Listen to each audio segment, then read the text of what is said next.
From the World Bank's perspective, one of our issues that we are zeroing in very carefully is to ensure that the opportunities that these new technologies bring are distributed equally across a society, and to those that are most disadvantaged are not left behind. Messy and masterful.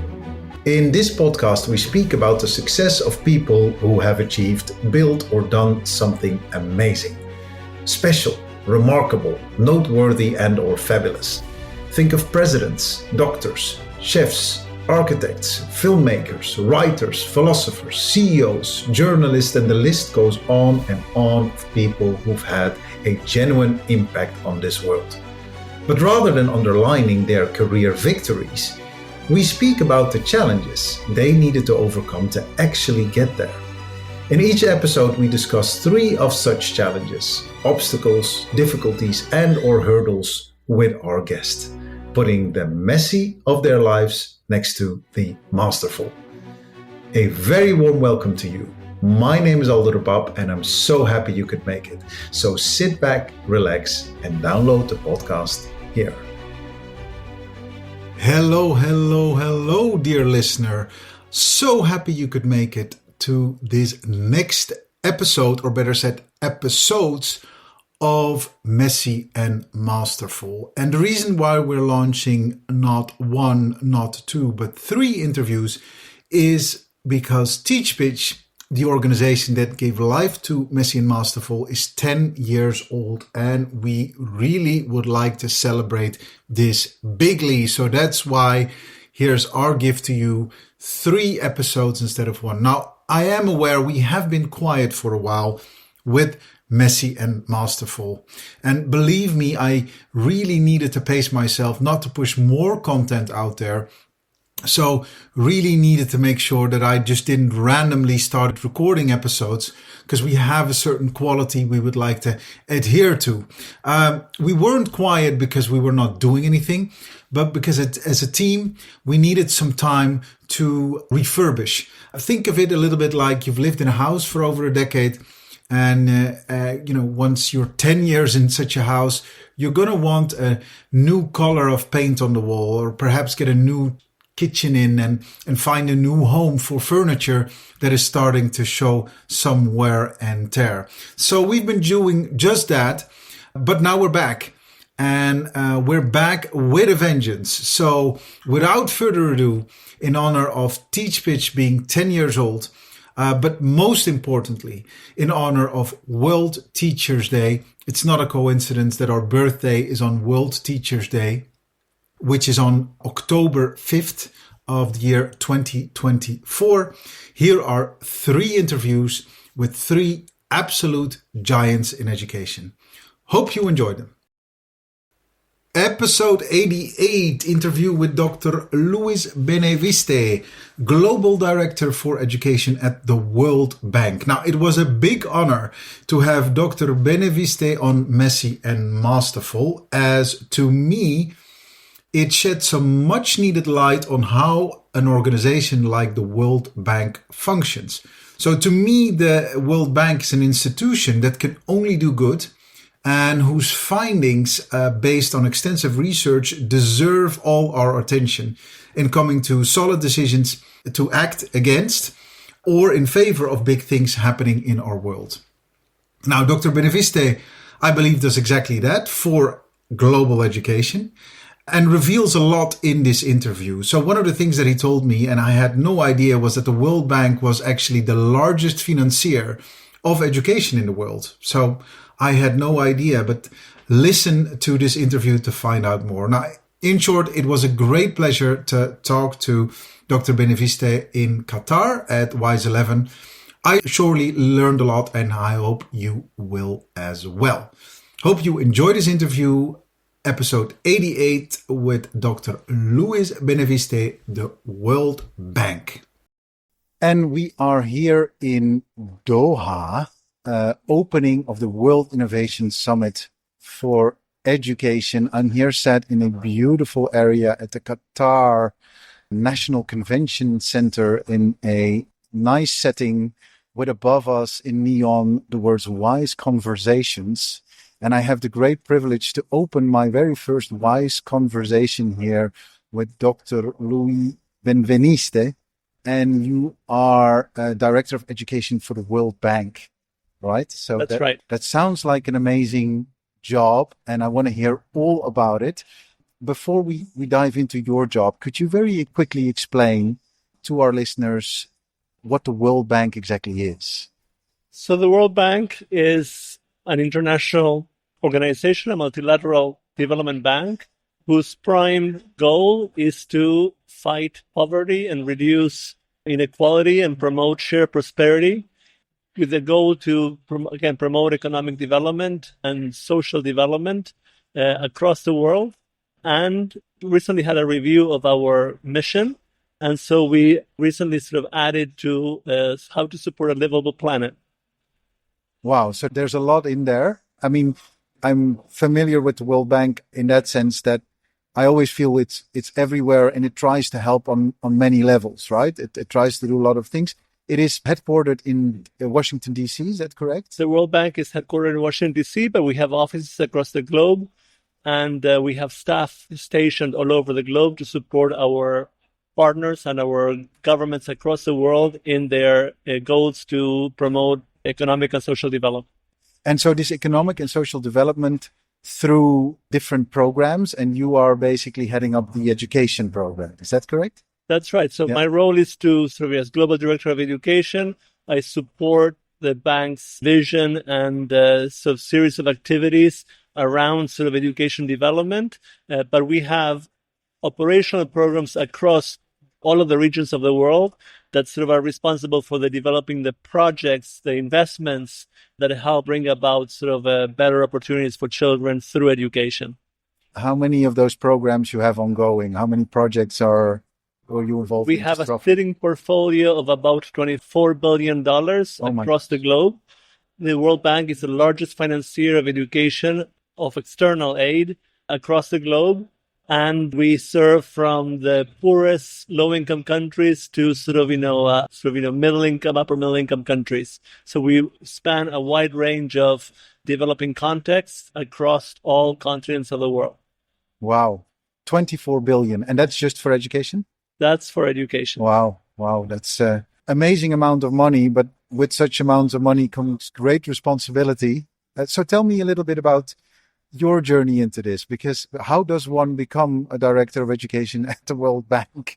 How did you grow into this? Again, when I started my career, I went into university, to do my undergraduate degree, thinking that I wanted to be a biologist. My childhood dream was to find a vaccine against cancer. And I was really interested in animal behavior, and I really sort of thought of how to understand both animal and human biology.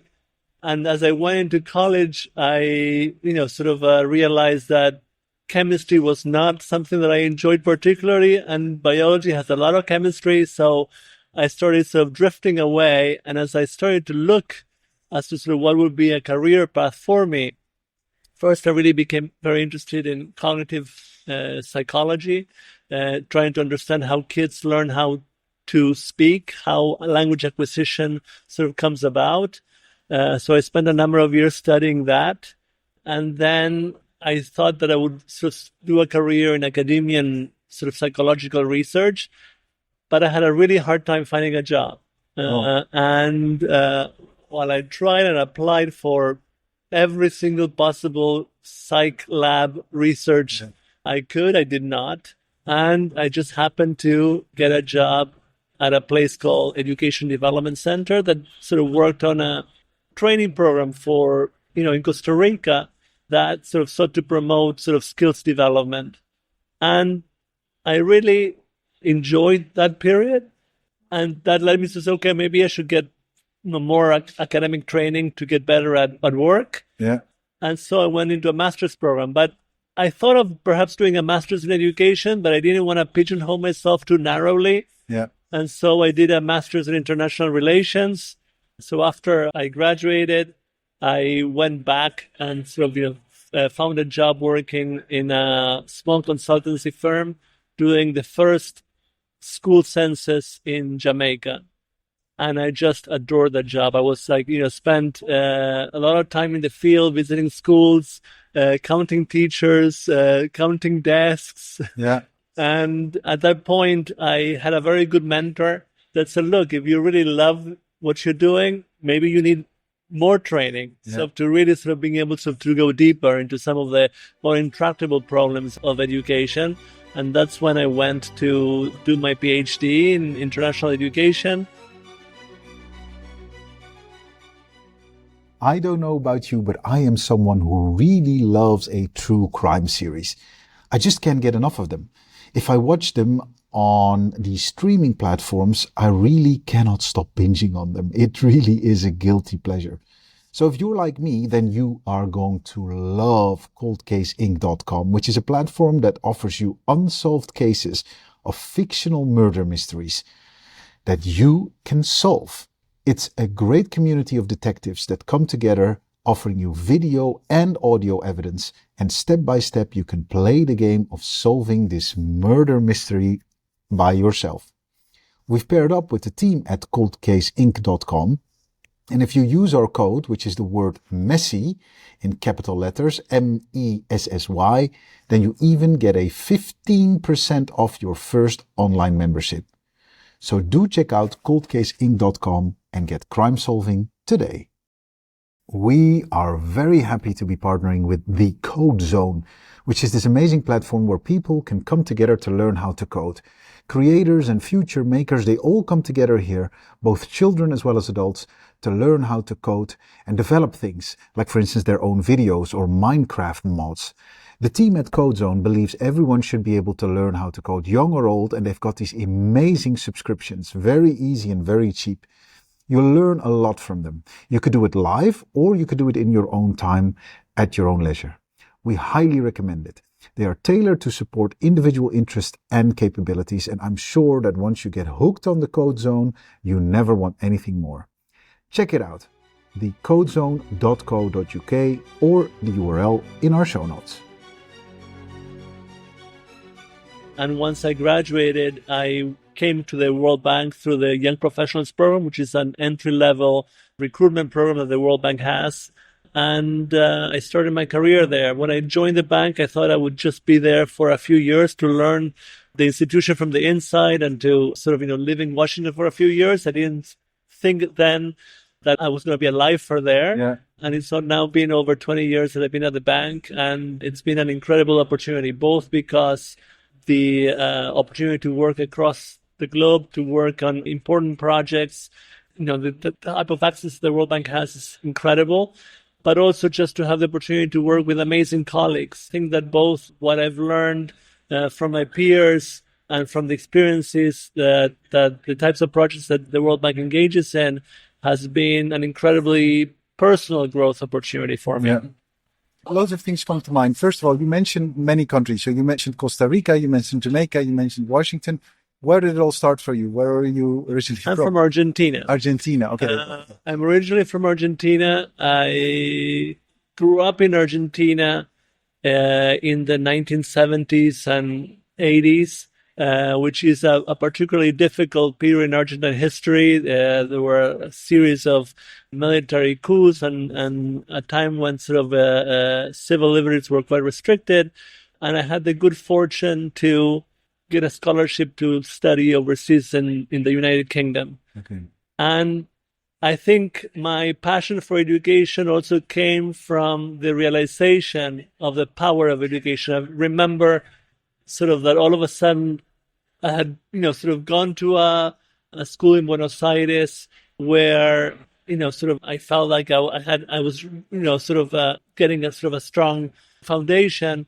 And then when I went to the UK, I realized that a good education is one that sort of enables kids to grow into themselves, to expand their horizons, to think freely, to challenge, what's in front of you. Yeah. And in that sense, there is a saying that, that education can make you free. Yeah. And I really understood what that meant when I was in the UK, and the power of education as an opportunity to truly realize one's potential. Yeah.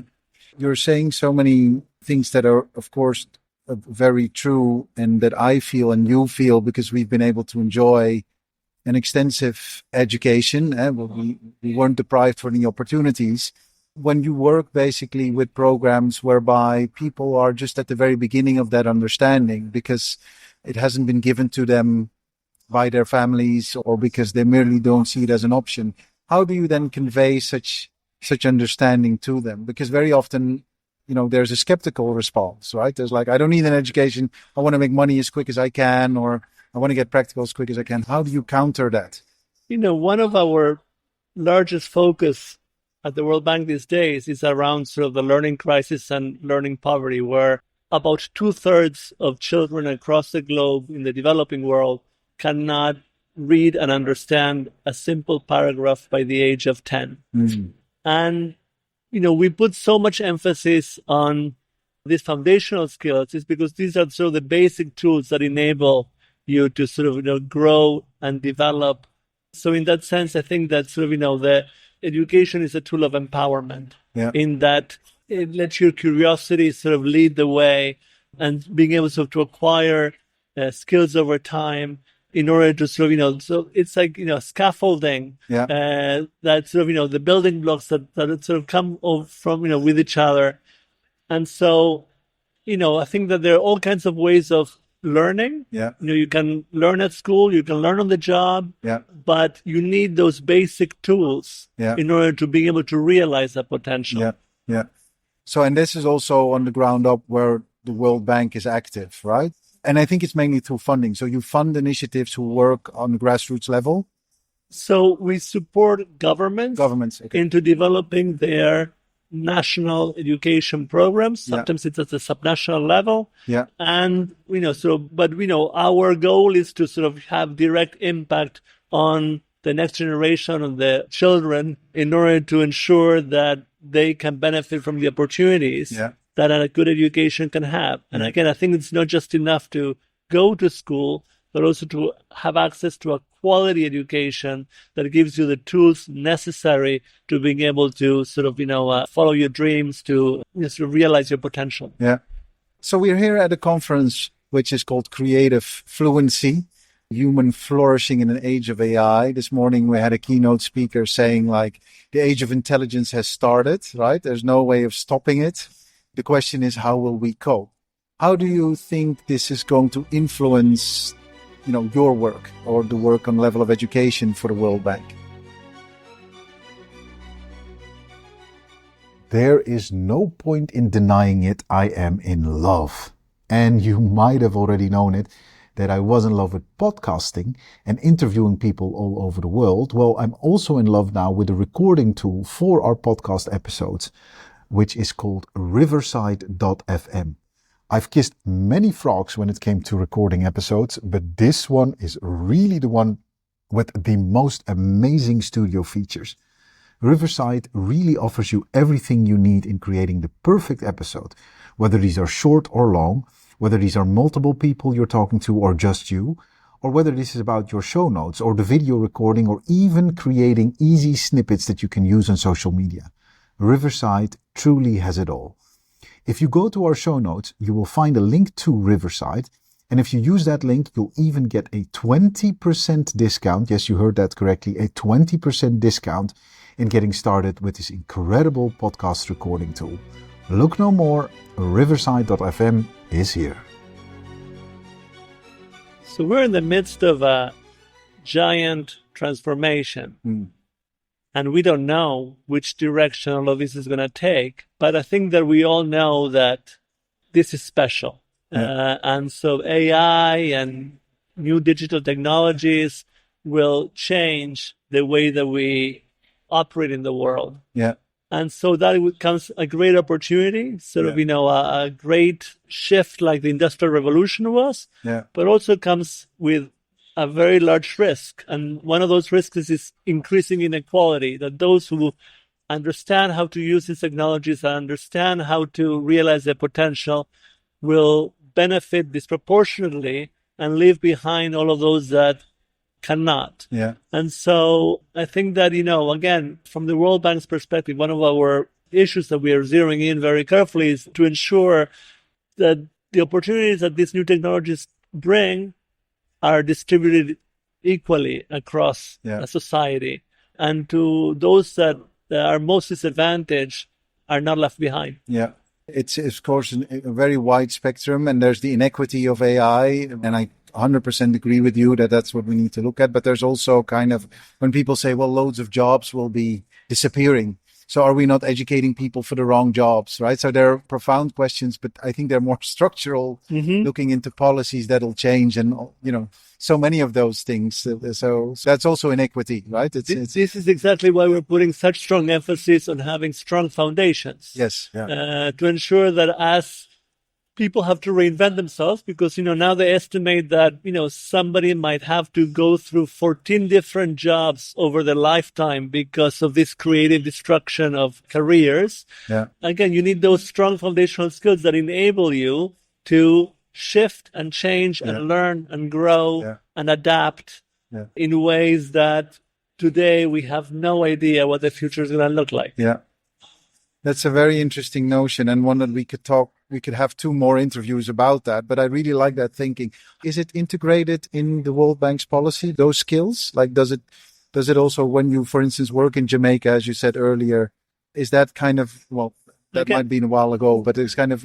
Yes, it is very much our message today that you need strong literacy, strong numeracy, strong social-emotional skills to really build that foundation, so that then as you go along in your life, you can acquire new skills, you're going to follow your interests in order to realize your potential as an individual. Yeah. But in the absence of those strong foundations, it is very hard to progress and build further. Yeah.